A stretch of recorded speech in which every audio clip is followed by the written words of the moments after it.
Hello everyone, আসসালামু আলাইকুম। Welcome back to my channel. আজকে আমি আপনাদের সাথে দুইটি মজাদার রেসিপি নিয়ে হাজির হলাম। কিভাবে আপনারা ঘরে বসে পারফেক্টভাবে ফুলকো লুচি তৈরি করবেন আজকের রেসিপিতে থাকছে। আরও থাকছে গরুর মাংসের কোরমা। এটা খেতে কিন্তু অসাধারণ হয়ে থাকে। আর এই ফুলকো লুচিগুলো বানিয়ে অনেকক্ষণ পর্যন্ত রেখে দিতে পারেন। চলুন তাহলে রেসিপিটি দেখে নেওয়া যাক। নরম পারফেক্ট ফুলকো লুচি তৈরির জন্য প্রথমে আমি একটা মিক্সিং বলে নিয়ে নিচ্ছি 1 কাপ পরিমাণ ময়দা, অর্থাৎ 1 কাপ ময়দা দিয়ে আরও 1/4 কাপ পরিমাণ দিয়ে দিচ্ছি। ময়দা দিয়ে কিন্তু লুচিটা সবচেয়ে বেশি ভালো হয়। তারপর 1 টেবিল চামচ দিয়ে দিয়েছি চিনি, 1 চা চামচ দিয়ে দিলাম লবণ। তারপর শুকনো উপকরণগুলো একসঙ্গে খুব ভালো করে মিশিয়ে নিচ্ছি। শুকনো উপকরণটা খুব ভালো করে মিশিয়ে নেওয়ার পর এবারে এর মধ্যে তেল দিতে হবে। আপনি চাইলে ঘি দিতে পারেন। 1 টেবিল চামচ সয়াবিন তেল দিয়ে খুব ভালো করে এটাকে মিশিয়ে নিচ্ছি। ময়দার সাথে তেলটাকে খুব ভালো করে মিশিয়ে নিতে হবে। তেলটা শুকনো উপকরণের সাথে খুব ভালো করে মিশিয়ে নেওয়া হয়ে গেছে। এবার এই ময়দার মিশ্রণে আমি হালকা কুসুম গরম পানি অ্যাড করে ময়দা দিয়ে একটা সফট ডো তৈরি করে নিব। পানিটা আমি একবারে দিব না, একটু করে মাখিয়ে দেখব আর একটু করে পানি অ্যাড করব। নরম লুচি বানাতে হলে অবশ্যই আমাদেরকে গরম পানি ব্যবহার করতে হবে, তবে পানিটা যেন অতিরিক্ত গরম না থাকে। আমি এখানে নির্দিষ্ট কোনো পরিমাপ বলতে পারছি না, তবে আপনারা ডোটা মাখানোর সময় বুঝতে পারবেন কতটুকু পানির প্রয়োজন হবে। ডোটাকে আমি 7 থেকে 8 মিনিট খুব ভালো করে মতে নিয়েছি। নরম ফুলকো লুচি চাইলে অবশ্যই ডোটাকে খুব ভালো করে মতে নিতে হবে। ডোয়ের উপরে হালকা তেল দিয়ে ঢেকে রেখে দিব 30 মিনিটের জন্য। চলুন তাহলে 30 মিনিট পর ফিরে আসি। 30 মিনিট হয়ে গেছে। এখন এই ডোটাকে আর মতে নিব না। এখন এই খামিটাকে ছোট ছোট করে লেচি কেটে নিতে হবে। ডোটাকে একটু লম্বা শেপ করে নিচ্ছি। লুচিটা আপনারা কতটুকু বড় বা ছোট চান সে অনুযায়ী লুচির টুকরোগুলো কেটে নিতে হবে। একটা স্ক্রাবারের সাহায্যে লুটিগুলো আমি কেটে নিচ্ছি। এভাবে কিন্তু আপনারা একটা গোল করে শেপ করে নিতে পারেন। সবগুলা ময়দার খামি দিয়ে লুচির জন্য আমি ছোট ছোট করে বল তৈরি করে নিব। এভাবে আমি সবগুলা করে নিয়েছি। সবগুলা খামি আমি এরকম একটা বলে নিয়ে নিচ্ছি। আর অবশ্যই এভাবে ঢেকে রাখতে হবে যাতে উপরের থেকে ড্রাই হয়ে না যায়। যখন আমরা লুচি বেলবো তখন একটা একটা করে বল উঠিয়ে নেব এবং বাকিগুলো অবশ্যই আবারও ঢেকে রাখতে হবে। হাতে সামান্য একটু তেল মাখিয়ে যে স্থানে লুচিটা বেলবো সেখানে মাখিয়ে নিচ্ছি। এবার একটা করে লুচি বল নিয়ে লুচিটাকে আমি বেলে নিব। তবে কোনোভাবে ময়দা দিয়ে বেলা যাবে না। তো বেলা হয়ে গেলে আমি অন্য একটি জায়গায় একটু হালকা তেল মাখিয়ে লুচিটাকে রেখে দিচ্ছি। একইভাবে আমি আরও কয়েকটা লুচি বেলে নিচ্ছি, তারপরে ভাজতে চলে যাব। এভাবে করে ছোট ছোট করে আমি কয়েকটা লুচি বেলে নিয়েছি। তারপরে গরম তেলে লুচি ভেজে নিতে হবে। তেলটাকে খুব ভালো মতো গরম হলে লুচি ভাজতে হবে।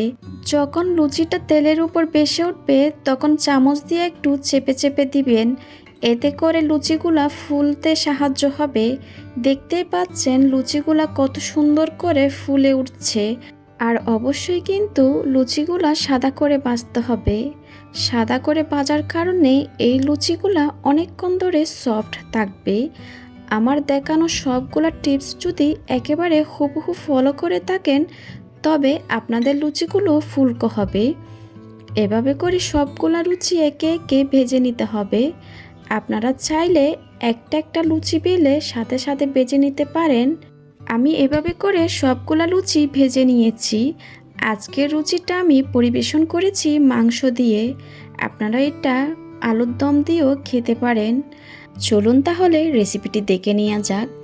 আমি এখানে 1/4 কাপ পরিমাণ মতো টক দই নিয়ে নিচ্ছি 2 টেবিল চামচ পরিমাণ কিশমিশ, এর মধ্যে নিচ্ছি বাদাম 10-12টি মতো, গোলমরিচ নিয়েছি 10-12টি, 2 টুকরা জয়ত্রী নিয়েছি, জয়ফল নিয়েছি হাফ চা চামচ পরিমাণ। এখন এই সব কিছুকে একত্রে ব্লেন্ড করে নিচ্ছি। ব্লেন্ড করা হয়ে গেছে, এবার চলে যাচ্ছি রান্না করতে। চুলায় একটা হাঁড়ি বসিয়ে নিয়েছি, এর মধ্যে দিয়ে দিচ্ছি 1/3 কাপ পরিমাণ তেল। এবার এর মধ্যে দিয়ে দিচ্ছি 2টা তেজপাতা, 2 টুকরা দারুচিনি, 3-4টা এলাচ। এবার এই গোটা মশলাটাকে একটু তেলের মধ্যে ভেজে নিব। মশলাটাকে একটু ভেজে নেওয়ার পর এবার দিয়ে দিচ্ছি 1 কাপ পরিমাণ পেঁয়াজ কুচি। পেঁয়াজটা হালকা সফট হয়ে যাওয়া পর্যন্ত ভেজে নিব। যখন পেঁয়াজ কুচিটা নরম হয়ে আসবে তখন দিয়ে দিচ্ছি পেঁয়াজ বাটা। আর এখানে আমি 3 টেবিল চামচ নিয়েছি। আদা বাটা দিয়ে দিলাম 1.5 টেবিল চামচ পরিমাণ, রসুন বাটা দিয়ে দিয়েছি 1 টেবিল চামচ পরিমাণ, ধনিয়ার গুঁড়া দিয়ে দিয়েছি আধা টেবিল চামচ পরিমাণ, মরিচের গুঁড়া দিচ্ছি 1 চা চামচ পরিমাণ। মরিচের গুঁড়া আপনারা কতটুকু ঝাল খেতে চান তার উপর ডিপেন্ড করে মরিচের পরিমাণটা বাড়িয়ে বা কমিয়ে নিতে পারেন। স্বাদ অনুযায়ী লবণ দিয়ে দিয়েছি। মশলাটাকে একটু নেড়েচেড়ে দিয়ে কিছুক্ষণ আগে যে বেটে রেখেছিলাম টক দইয়ের মিশ্রণটা, সেটা সম্পূর্ণ দিয়ে দিলাম। এবার এই সব কিছুকে একত্রে ভালোভাবে কষিয়ে নিতে হবে। ভালোভাবে না কষালে কিন্তু মশলার একটা কাঁচা গন্ধ থেকে যাবে। মশলাটা যত ভালোভাবে কষাবেন কোরমাটা খেতে তত বেশি টেস্টি হবে। মশলাটা কষাতে কষাতে উপরের তেলটা যখন বেশি আসবে এর মধ্যে দিয়ে দিচ্ছি 1 কেজি পরিমাণ গরুর মাংস। আর এখানে হাড় চর্বি নেওয়ার চেষ্টা করবেন। আর আপনারা চাইলে রেগুলার কাট করে কেটে নিতে পারেন মাংসটা। এবার মাংসটা আমি দিয়ে দিচ্ছি। এবার মাংসটাকে মশলার সাথে মিশিয়ে নিচ্ছি। এবার এই মাংসটাকে মশলার সাথে ভালোভাবে কষিয়ে নিতে হবে। আর কষিয়ে নেওয়ার সময় অতিরিক্ত পানি দেওয়ার দরকার নেই। মাংসের নিজস্ব পানি আছে, কিছুক্ষণ জাল করলে দেখতেই পারবেন সে পানিটা বের হবে। এখন এই মাংসটাকে ঢাকনা দিয়ে চুলার আঁচ মিডিয়াম টু লো করে দিয়ে 15 মিনিট পর্যন্ত কষিয়ে নিব। আর এই 15 মিনিটের মধ্যে আমি ঢাকনাটা খুলে কয়েকবার মাংসটাকে একটু নেড়ে ছেড়ে দিব। ঠিক 15 মিনিট জাল করার পর আমি ঢাকনাটা তুলে নিচ্ছি। দেখতেই পাচ্ছেন অনেকটা পানি বের হয়েছে।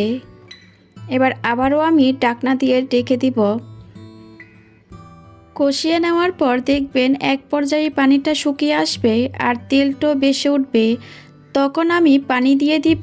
এটা যতটুকু মাংসটা সিদ্ধ হতে পানির প্রয়োজন ততটুকু বুঝে দিবেন। আমি এখানে 1.5 কাপ পরিমাণ পানি দিয়ে দিচ্ছি। আর অবশ্যই গরম পানি দিবেন, এখানে কিন্তু ঠান্ডা পানি দেওয়া যাবে না। আর এখন আমি একটু নেড়েছেড়ে দিয়ে ঢাকনা দিয়ে ঢেকে নিচ্ছি। মাংসটা পুরোপুরি সিদ্ধ করে নিচ্ছি। মাংসটা যখন সিদ্ধ হয়ে যাবে 3 টেবিল চামচ হুইপিং ক্রিম দিয়েছি। আপনারা চাইলে মালাইটাও দিতে পারেন। 2 টেবিল চামচ দিয়ে দিচ্ছি পেঁয়াজ বেরেস্তা, চিনি দিয়ে দিচ্ছি আধা টেবিল চামচ পরিমাণ, গুঁড়ো দুধ দিয়ে দিচ্ছি 2 টেবিল চামচ পরিমাণ। আপনারা চাইলে মাওয়া ব্যবহার করতে পারেন। কেওড়া জল দিচ্ছি 10-12 ফোঁটা, ঘি দিয়ে দিয়েছি 1 টেবিল চামচ পরিমাণ। এবার দিয়ে দিচ্ছি 4-5টা কাঁচামরিচ ফ্লেভারের জন্য। এই সব কিছুকে একত্রে মিশিয়ে ঢাকনা দিয়ে ঢেকে রান্না করে নিব 5 মিনিটের জন্য। তো আমার কোরমাটা কিন্তু হয়ে গেছে। এখন চুলা থেকে নামিয়ে পরিবেশন করে নিব। তৈরি হয়ে গেল গরুর মাংসের কোরমা। এটা খেতে কিন্তু খুবই টেস্টি হয়ে থাকে। আপনারা বাসায় একবার হলো ট্রাই করবেন। আমি আশা করছি আমার আজকের রেসিপিটা আপনাদের ভালো লেগেছে। আমার ভিডিও ভালো লাগলে অবশ্যই আমার চ্যানেলটা সাবস্ক্রাইব করবেন। ভিডিও রিলেটেড কোনো কোয়েশ্চেন থাকলে সেটা আমাকে কমেন্ট সেকশনে গিয়ে কমেন্ট করে জিজ্ঞেস করবেন। আজকের ভিডিও দেখার জন্য আপনাদেরকে অনেক ধন্যবাদ। সবাই খুব ভালো থাকবেন। আল্লাহ হাফেজ।